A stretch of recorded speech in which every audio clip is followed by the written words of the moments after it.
My name is Maline Carter, and I was 29 years old the day everything changed, and not in the way you might think. It was a Friday evening, the kind where the fluorescent lights feel heavier than usual, and every breath tastes like pressure.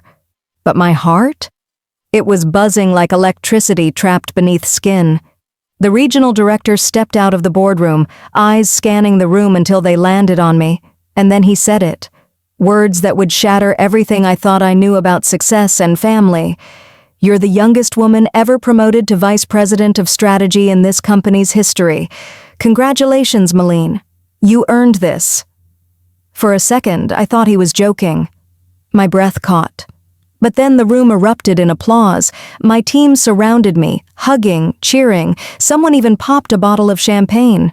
And in that moment, I felt it.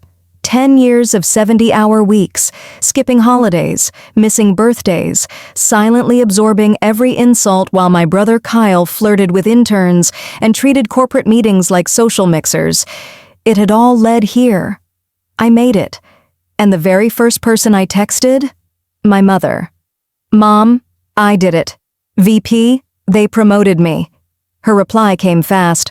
Oh wow, shouldn't Kyle get a chance first? He's been feeling down lately. No congratulations, no pride, just a reminder that in our house, my success was always considered a threat to my brother's ego. Still, I tried to make them part of my moment. I invited them to the corporate dinner held in my honor. They didn't show up. Said Dad had a migraine. I found out later, they went to a golf club dinner. Not for me, for Kyle.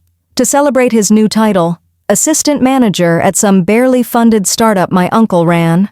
That was the first crack. But I had no idea the whole foundation was about to collapse. Before I continue, don't forget to subscribe to our channel and tell us in the comments where you're watching from. This is just the beginning. And trust me, it only gets darker from here. I still remember standing there that night, heels clicking against marble, a champagne glass trembling in my hand, as I tried to convince myself it didn't matter that my parents weren't there, that their absence wasn't some kind of punishment I'd earned for outgrowing the cage they built for me. But then Kyle walked in. Late, disheveled, drunk. He didn't look at me, didn't say hello, didn't acknowledge the reason he was in that room. He slid onto a bar stool, ordered whiskey, and muttered, loud enough for everyone nearby to hear, "She's a brown-noser, always was." My breath caught like a fist to the chest, but I didn't cry. I smiled through it, toasted with my team, thanked the CEO, smoothed my skirt and reminded myself that his bitterness wasn't my burden. When I got home later that night, the lights in the living room were still on. My parents were waiting, and Kyle was pacing like a caged animal. I didn't know what I was walking into, but I didn't expect war. My father held a folder. When I got close, I saw my name on the front, my resume, printed out and highlighted. "What's going on?" I asked cautiously. My father looked at me like I was a disobedient employee, not his daughter. "You're going to call HR tomorrow and reject the promotion," he said flatly. I blinked, laughed. "Excuse me? Kyle needs this more than you. He's struggling. You don't have kids. You're not married. You don't need the pressure. You always get everything." I felt something inside me snap. "I earned this," I said, heat rising. "I built this. Kyle didn't even apply for the job, and then it happened." My father slapped me, an open-handed, brutal hit that left a metallic taste of blood in my mouth. My mother didn't scream, she didn't gasp, she didn't even blink. She just whispered, "Don't provoke him, Maddie." You know how worked up he gets when Kyle's hurt. I was still on the floor when Kyle said, almost bored, "It's just a title. You'll get another." I stood up slowly, every inch of me shaking, but not from fear, from something far older, resentment that had been fermenting for years. "No, Kyle," I said, voice like steel. "You'll never get this one, because you didn't earn it, and I'm done handing over my life to you." Then I turned, walked upstairs, and locked the door. But I didn't sleep. I started writing. Not my resignation from the company, my resignation from the family. By morning, the bruise on my cheek had darkened into a swollen smear of purple and rage. I stared at my reflection and barely recognized the woman staring back, not because of the injury, but because something inside her had finally broken free. I wasn't going to beg. I wasn't going to explain. I wasn't going to sit through another breakfast pretending like everything was fine while Kyle whined, and my mother passed him the orange juice like he was royalty. Instead, I called my lawyer, and I said 6 words that surprised even me. I want emancipation. At 29, he hesitated, probably thinking I misspoke. You mean legally separate from your family? That's typically for minors. No, I said calmly. I mean, I want it on paper, legal, binding. I want them out of my life for good. That same afternoon, I opened a file I hadn't touched in years. My grandfather's trust. He died when I was 17, and I remember the day he pulled me aside at the funeral, slipping a letter into my coat pocket. He told me, "You're the one who sees through them, Maddie. This is for when you're ready." I hadn't been ready. Not until now. The trust was supposed to hold over $2 million, placed in a financial instrument under my name. But when I'd asked my father about it years ago, he'd waved it off. There were legal issues. It's tied up in probate. Complicated stuff. Forget about it. I never questioned him, until now. With help from a new attorney, Evelyn Park, sharp, unshakable, and known for dismantling corporate fraud, I began digging. And what we found nearly sent me into shock. The trust wasn't lost. It had been siphoned, used 5 years ago as collateral for 3 separate business loans, all in Kyle's name. Loans he defaulted on, ventures that crashed and burned, and every signature authorizing it, my father's, posing as my legal guardian. I wasn't just overlooked, I was robbed, betrayed, legally violated. And the worst part? I was still financially responsible for the debts. The trust, though meant for me, had been wrapped in layers of misuse, so cleverly hidden they counted on me never asking questions. But now I was asking everything. I froze the trust immediately. Evelyn began pulling bank statements, uncovering paper trails, collecting signatures. It was no longer just about the job, or even the slap. This was theft, fraud, a calculated betrayal. And for the first time in my life, I wasn't going to sit quietly and take it. I was done being the family's silent casualty. It was time to fight back. And I didn't just want justice. I wanted every brick of the empire they built on my silence, ripped down one by one. I always thought revenge was loud, shouted through slammed doors or scrawled in red ink. But when I sat across from Evelyn Park, sipping bitter coffee in her glass-walled office high above the city, I realized something else. True power is quiet, calculated, and precise. I told her everything. The slap, the stolen trust, the years of gaslighting, the night my father demanded I hand over my future so my brother could pretend he earned something for once. I expected shock, maybe even sympathy. But Evelyn didn't blink. She just opened her leather planner and said, "Then we take their castle, brick by brick." Her confidence steadied me in a way I hadn't felt in years. Step 1. Freeze the trust account. We filed immediately. Within 24 hours, every dollar was locked, inaccessible to my father or Kyle. Evelyn's team traced the misuse and linked the loans directly to Kyle's name and my father's forged guardianship authority. It was fraud, plain and simple. But we weren't stopping there. Evelyn said something that lit a spark in me. They think because you were quiet, you were weak. What they don't know is how dangerous a woman becomes when she finally decides to speak. So I spoke. Step 2. I began collecting every piece of evidence I could: emails, internal memos, financial reports, voice recordings from meetings Kyle thought I wasn't paying attention in. I dug through archived folders like I was excavating the truth from beneath years of lies. And then came the email that lit the match. It was sent anonymously by someone in the finance department, a screenshot of a confidential memo drafted by my father and Kyle.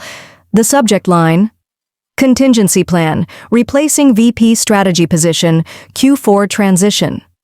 Inside, they outlined a plan to lobby the board to remove me on grounds of emotional instability and performance volatility. They even referenced fabricated HR concerns, suggesting I was close to burnout and unfit to lead. They weren't just trying to rob me, they were trying to erase me, but they didn't realize I was done playing by their rules. I filed a whistleblower complaint through the company's ethics committee, not against them as family, but as employees. I accused them of conflict of interest, misappropriation of influence, and falsification of internal health records. It triggered a quiet storm, an internal audit of both my father's and Kyle's activity within the company. And while that audit unfolded behind closed doors, I prepared for the next phase. No more whispering, no more waiting. They built their power by convincing everyone I was just emotional, just dramatic, just lucky. I was about to show them what just looks like when it walks into a boardroom and burns the foundation to the ground. I used to think the boardroom was a place of logic, strategy, reason. But on the day I walked in wearing a tailored navy suit and heels that clicked like gunfire down the marble hallway, I realized it was something else entirely, a battlefield. And I came armed. In my hand was a small black thumb drive. Nothing dramatic. Just plastic and data. But it contained everything: emails, audio recordings, internal memos, proof of the smear campaign my father and brother orchestrated to take me down. The quarterly board meeting was already in session when I arrived. The air was stiff with expectation, the kind that crackles before a storm. I took my seat. I didn't speak right away. When the room settled, I stood, inserted the drive into the projector, and said calmly, "I'd like to share a few documents before we continue." The first slide was an internal memo, written by my father, titled, "Strategic Risk Mitigation Succession Planning." The second? A transcript of Kyle's bar conversation with a junior staffer, caught on audio. "Maddie's gonna crack under pressure. She always does. I just have to wait her out and slide in when she implodes." I let it hang in the silence. Then came the email. From my father to Kyle, "If we push her hard enough, she'll spiral. Use HR, feed performance concerns, get Kyle in before fiscal closes." Gasps. One board member's pen dropped, another leaned back, eyes wide. I didn't flinch. "I'm not resigning," I said, eyes locked forward. "But they are." And just like that, the room flipped. Every director voted in favor of launching a full ethics investigation. Kyle and my father were barred from the premises effective immediately, pending legal review. I could feel my hands shaking as I gathered my things. But it wasn't fear. It was adrenaline. Years of suppression finally leaving my body. But I wasn't finished. With Evelyn's help, I filed a civil lawsuit the next day. Breach of trust, identity fraud, emotional damages. And then the story hit the press. Headlines blared, "VP battles father and brother in corporate sabotage case. $2 million trust misused in family power grab. Daughter exposes father's financial betrayal at Fortune 500 firm." My father's name vanished from the donor wall at our alma mater. Kyle's startup investors pulled out within days. Their assets were frozen under court order. I didn't smile. I didn't celebrate. But that night I sat on my balcony, wine in hand, and whispered one quiet promise to myself: "This is just the beginning." Because I wasn't simply reclaiming what they stole, I was rewriting every narrative they tried to bury me under, line by line, deal by deal, brick by brick. I thought the lawsuit would be the end, the final nail in the coffin, the last stand between me and the people who'd tried to erase me. But what came after wasn't closure. It was something darker and more telling. A few weeks after the lawsuit went public, Kyle showed up at my apartment. No call, no warning, just the sound of knuckles tapping hesitantly against the glass. I opened the inner door but left the screen locked between us. He looked thinner, paler. His hair was messy, his hands shoved deep into the pockets of a coat too nice for someone unemployed. "Maddie," he started, voice low. "I know I messed up, but can we talk? I need work, anything, please." I stared at him, and for the first time in my life I saw the boy behind the golden child facade, not charming, not confident, just small. I didn't yell. I didn't cry. I didn't even open the door. You slapped my hand off the ladder when I was building it, I said softly. Now you want to climb it? His face twisted with something, regret or maybe just shame. I'm your brother, he said. I shook my head. No, Kyle. You're the warning label on everything I never want to become. Then I turned and walked away, leaving him behind the screen, staring at the space I used to fill with silence. Their reputations. Dismantled. My mother tried to text again. You've made your point. Come fix this. I didn't reply, because it was never about proving them wrong. It was about proving to myself that I didn't need them to be right. And now I was building something they could never touch, not just a company, a legacy. The months that followed weren't quiet, but they were healing. I used to wake up every day wondering how to be less opinionated, less threatening, less visible. I thought that if I just kept my head down and did the work, I'd be valued. Now, I didn't shrink anymore. I expanded. I didn't just wear my title like a badge, I wore it like armor. And not the kind that protects you from pain, but the kind that reminds you you've already survived the worst. I transformed the office culture from the inside out. The mentorship program I created quickly became a core part of the company's identity. We paired every new female hire with someone in leadership. We hosted workshops. We created a pipeline that empowered instead of exploited. Ironically, I funded it with the very trust my father had tried to bury in Kyle's failure. And the results? They spoke louder than I ever could. Within 2 quarters, company profits jumped 11%. HR turnover dropped to its lowest in 5 years. Clients stayed, investors grew. But the number that mattered most to me? 24. That's how many women were promoted into leadership roles within our company since the initiative launched. 24 doors I helped unlock, 24 voices no longer ignored, and not one of them had to beg for space the way I did. At meetings, no one called me Kyle's sister. No one introduced me as Frank's daughter.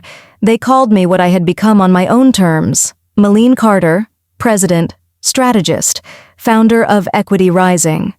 The pain didn't vanish, but it became fuel. Every time I walked past the hallway where Kyle once mocked me to interns, every time I saw the empty seat my father used to occupy in board meetings, every time a young woman stopped me in the elevator to say, "Thank you for seeing me," I felt it, the shift. The world no longer asked me to apologize for being ambitious or strong or unwilling to carry someone else's weakness. And while I rebuilt myself, my family quietly crumbled. Kyle spiraled, burning through what little goodwill he had left. My father's name was no longer welcome in any boardroom. And my mother? She started sending messages again. Little ones. I saw your name in Forbes. We miss you. You've made your point. But I didn't answer.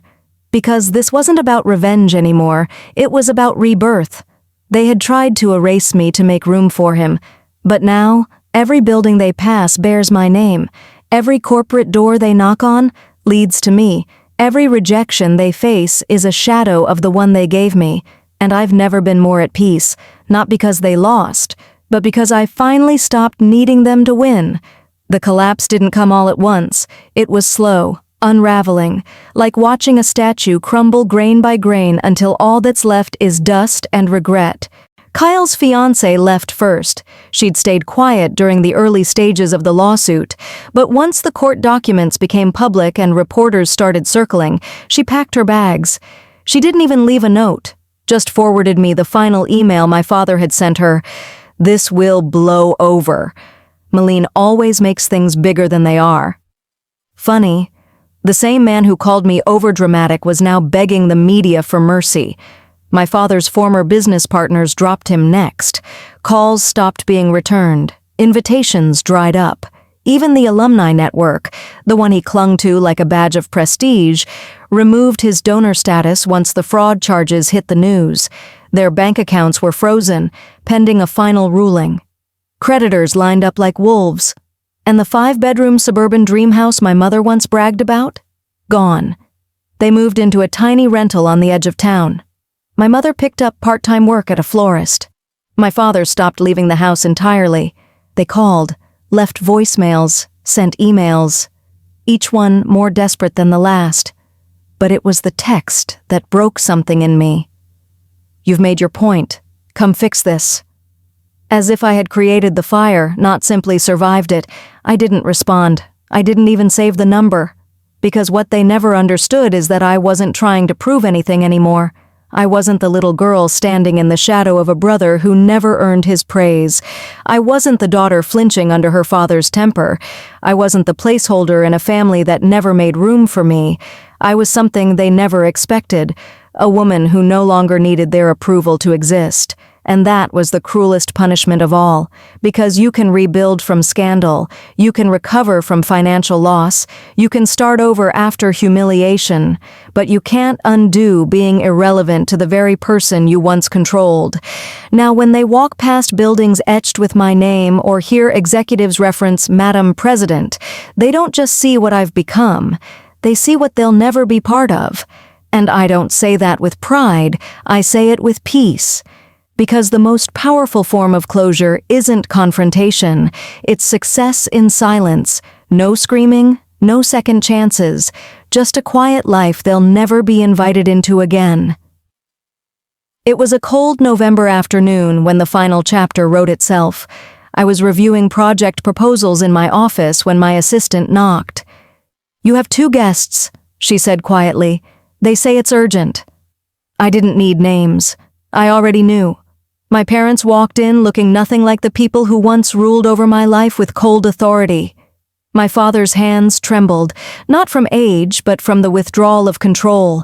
My mother clutched her purse like it held the last of their dignity. "We need work," my father said, avoiding my eyes. "Your mother's job doesn't cover rent. Kyle's staying with us again. He's not well." "And you want me to fix it?" I asked, my voice calm, not cold. "You always were the smart one," my mother muttered bitterly. "You owe us." I stepped to my drawer, pulled out 2 manila folders and handed them over. "What is this?" my father snapped. "Entry-level job applications," I replied. "No benefits. Hourly pay. You can apply online or in person. Your choice." Their jaws dropped. My mother whispered, "You're being cruel." "No," I said, "I'm being kind. Because I could have blacklisted you from every corporate door in this city, but I didn't. I'm simply giving you what you never gave me, a fair start." They left without another word. And that night, sitting alone in my apartment overlooking the skyline, I realized I wasn't just the girl who survived betrayal, I was the woman who turned it into a legacy. They tried to erase me for him. Now they wake up in a world built by me. If this story moved you, inspired you, or made you reflect, please subscribe and tell us in the comments where you're watching from. Your voice matters here. But that wasn't the only visitor. A month later, during a rainy afternoon at the office, my assistant knocked gently. "You have 2 unexpected guests," she said. I knew before she said the names. My parents. My father's hands were shaking. My mother looked exhausted, not aged by time, but by consequence. "We need work," he said hoarsely. "Your mom's florist job doesn't cover rent. Kyle's staying with us. He's not doing well. Maybe you could talk to the board." I looked at them, quiet. Then I stepped around the desk, opened a drawer, and pulled out 2 manila folders. I handed one to each of them. My father frowned. "What's this?" I smiled. "Entry-level job applications, no benefits, hourly pay. You can apply online or in person. Your call." My mother blinked in disbelief. "You're cruel." "No," I replied. "I'm fair. Because if I were cruel, I would have blacklisted you from every hiring network within 5 states. But I didn't. I'm giving you what you never gave me. A chance." They stood, stunned and humiliated. "You told me I wasn't leadership material?" I said quietly. "Turns out, I was the only one who ever was." Then I pressed the intercom. "Jenna, could you walk our guests out?" As they left, heads down, I didn't feel triumphant. I felt clean. Because cutting them off wasn't vengeance, it was freedom. The silence after they left wasn't empty, it was sacred. For the first time in my life, I wasn't just surviving my family, I was leading without their shadow hanging over me. In the weeks that followed, I didn't hide. I reclaimed the space they tried to shrink me in. At the next shareholders' meeting, I stepped onto the stage with a calm that came not from arrogance, but from clarity. I revealed something no one expected. Using the frozen and recovered trust fund, plus a quiet deal I made with two early investors, I had acquired 22% of the company's shares. Gasps, murmurs, then silence. That gave me leverage, influence, and a seat they could no longer push me out of. "I'm not just here to be a title," I said. "I'm here to rebuild what this company almost let nepotism destroy." The board voted to appoint me as President of Strategic Development and Equity Inclusion, a role I designed to ensure no one else would be silenced, overlooked, or erased the way I had been. And I didn't stop there. I launched a mentorship program for young women entering corporate leadership, fully funded through a portion of my quarterly dividends, the very money my father once tried to funnel into Kyle's tech disaster. Every choice I made was intentional. I didn't just want to win, I wanted to redefine what winning looked like. HR turnover dropped, client retention improved, profits climbed, and suddenly, the whispers about my emotional instability vanished.